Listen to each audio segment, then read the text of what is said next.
Hello,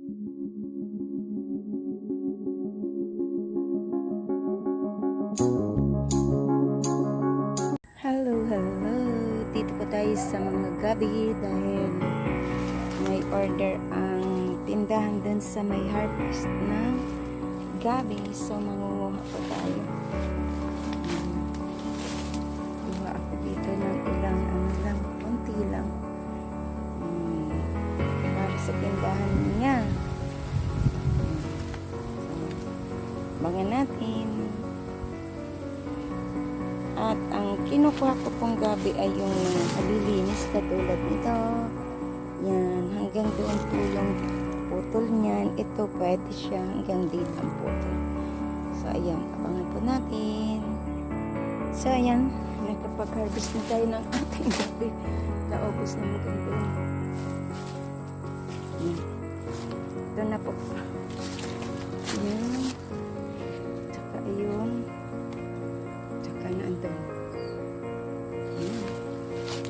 So, anahin ko na lang siya, itatali. Yan. Itatali ko na lang siya.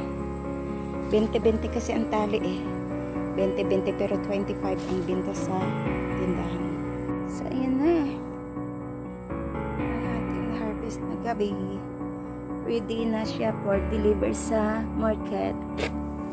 Yan, order kasi yan din sa harvest. So, yung harvest dito sa amin is, it means na parang palengke siya, tapos may grocery.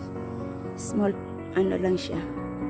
Palengke na may mga grocery, parang inuupahan nila, 200 yata yung per day. So, yan. Yan na po, tapos na.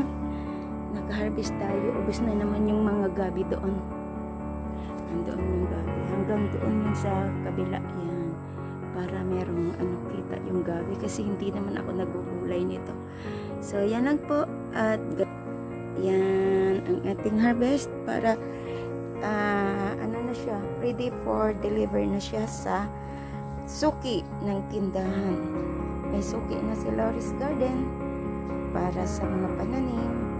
Yan. So, salamat po sa inyong lahat sa pagsama sa akin sa aking premiere for tonight. Thank you so much and mega love shoutout sa inyong lahat yan.